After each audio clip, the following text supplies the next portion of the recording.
नमस्कार, आपका मेरे चैनल में स्वागत है। आज मैं आपको देवउठान एकादशी की कथा सुनाने जा रही हूँ। अगर आपने अभी तक मेरे चैनल को सब्सक्राइब नहीं किया तो सब्सक्राइब कर लीजिए। साथ ही बेल आइकॉन पर क्लिक जरूर कीजिए, जिससे हमारे वीडियो के नोटिफिकेशन आपको मिलते रहें।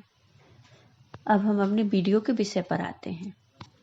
सबसे पहले मैं बताती हूँ कि देवउठान एकादशी किसे कहते हैं। माना जाता है कि भगवान विष्णु आषाढ़ शुक्ल एकादशी को 4 माह के लिए सो जाते हैं और कार्तिक शुक्ल एकादशी को जागते हैं।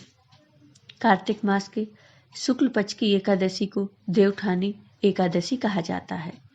माना जाता है कि भगवान विष्णु आषाढ़ शुक्ल एकादशी को 4 माह के लिए सो जाते हैं और कार्तिक शुक्ल की एकादशी को जागते हैं। देवउठान एकादशी के दिन चतुर्मास का अंत हो जाता है।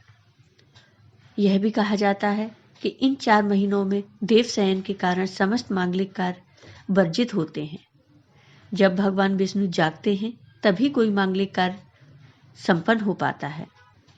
देव जागरण या उत्थान होने के कारण इसको देवोत्थान एकादशी कहते हैं। इस दिन उपवास रखने का विशेष महत्व होता है। कहते हैं कि इससे मोक्ष की प्राप्ति होती है।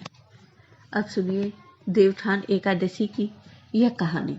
एक राजा थे। वो बहुत ही धार्मिक और पूजा पाठ करने वाले राजा थे। राजा हर एकादशी को व्रत रखते थे। राजा के पूरे राज्य में सभी एकादशी का व्रत रखते थे। एकादशी वाले दिन उस राज्य में किसी को भी अन्न नहीं दिया जाता था, चाहे बूढ़ा हो, बच्चे हो या पशु हो। किसी को भी एकादशी के दिन अन्न नहीं दिया जाता था।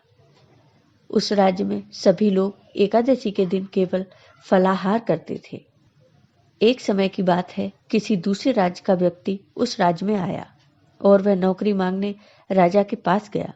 उस व्यक्ति ने राजा से कहा कि महाराज, मैं दूसरे राज्य से यहाँ काम काज करने आया हूँ। कृपा करके मुझे अपने राज्य में नौकरी पर रख लें।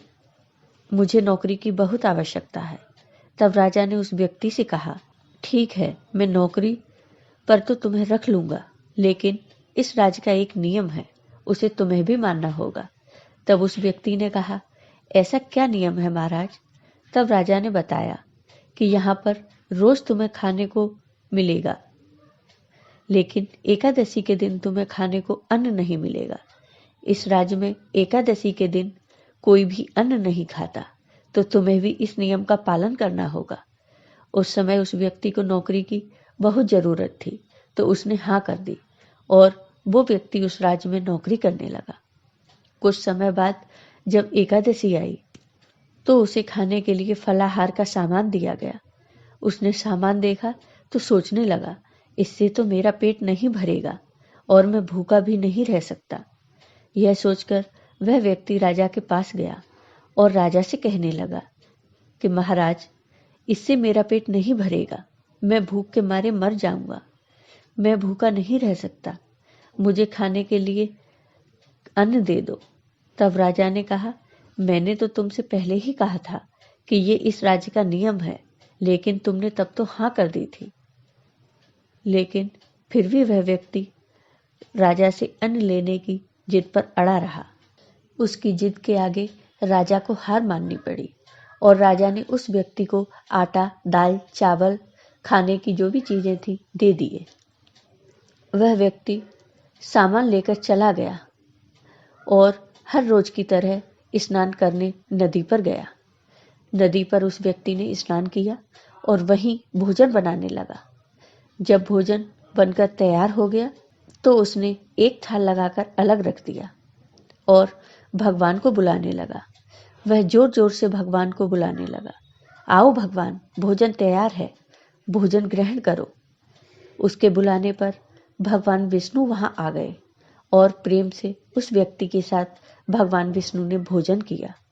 भोजन करने के बाद भगवान विष्णु अंतर्ध्यान हो गए और वो व्यक्ति वापस अपने काम पर चला गया। अगली बार फिर एकादशी आई और वह व्यक्ति फिर से राजा के पास अन्न लेने गया। इस बार उसने राजा से पहले से दोगुना अन्न मांगा। राजा ने उससे पूछा, क्यों, तुम्हें ज्यादा अन्न क्यों चाहिए? पहले भी तुम्हें इतना अन्न दिया गया था कि तुम्हारा अच्छी तरह से पेट भर जाए। तब उस व्यक्ति ने राजा को बताया, महाराज, उस बार मैं भूखा रह गया था। मेरे साथ भगवान भी भोजन खाते हैं, तो हम दोनों के लिए उतना भोजन कम पड़ जाता है। उस व्यक्ति की बात सुनकर राजा को बहुत आश्चर्य हुआ और राजा ने कहा, तुम झूठ बोल रहे हो कि भगवान तुम्हारे साथ भोजन करने आते हैं। मैं इस बात को नहीं मान सकता। मैं भगवान की इतनी पूजा करता हूँ, इतने व्रत रखता हूँ, भगवान ने मुझे तो कभी दर्शन नहीं दिए, फिर तुम्हें भगवान कैसे दर्शन दे सकते हैं? राजा की यह बात सुनकर उस व्यक्ति ने कहा, महाराज, अगर आपको मेरी बात पर विश्वास नहीं है तो आप स्वयं ही चलकर देख लेना। व्यक्ति की बात मानकर राजा भी उस व्यक्ति के साथ नदी पर चले गए, लेकिन राजा एक पेड़ के पीछे छिपकर खड़े हो गए। उस व्यक्ति ने नदी में स्नान किया, फिर उसने भोजन बनाया। भोजन बनाने के बाद उसने भगवान को आवाज लगाई, लेकिन भगवान नहीं आए। व्यक्ति आवाज लगाता रहा। सुबह से शाम हो गई, लेकिन फिर भी भगवान विष्णु भोजन करने नहीं आए। तब उस व्यक्ति ने कहा कि हे भगवान, यदि आज आप भोजन करने नहीं आए तो मैं इस नदी में कूदकर अपने प्राण त्याग दूंगा। लेकिन भगवान फिर भी नहीं आए। फिर वो व्यक्ति अपने प्राण त्यागने के लिए नदी की तरफ जाने लगा। जैसे ही वह व्यक्ति नदी में पहुंचा तो भगवान विष्णु प्रकट हो गए और भगवान विष्णु ने उस व्यक्ति को प्राण देने से रोक लिया। फिर भगवान विष्णु ने कहा कि आज मुझे आने में कुछ देर हो गई, मुझे क्षमा कर दो, मैं किसी काम में अटक गया था। चलो अब चलकर भोजन करते हैं। भगवान विष्णु और उस व्यक्ति ने साथ बैठकर भोजन किया। भोजन करने के बाद भगवान विष्णु उस व्यक्ति को अपने साथ अपने लोक ले गए। यह सब राजा पेड़ के पीछे खड़े होकर देख रहे थे। वह उनको बहुत आश्चर्य हुआ। राजा ने सोचा कि व्रत उपवास से कुछ नहीं होता। जब तक व्यक्ति का मन शुद्ध नहीं होता तब तक उसे व्रत और उपवास का कोई फल नहीं मिलता। फिर राजा ने संकल्प किया कि अब मैं भी पूरे मन लगाकर व्रत और पूजन करूंगा। फिर राजा पूरे मन से व्रत और उपवास करने लगे और अंत में राजा को भी स्वर्ग की प्राप्ति हुई। तो हे भगवान विष्णु, जैसे आपने अपने भक्त पर कृपा की, वैसे ही सभी भक्तों पर अपनी कृपा सदा बनाए रखना।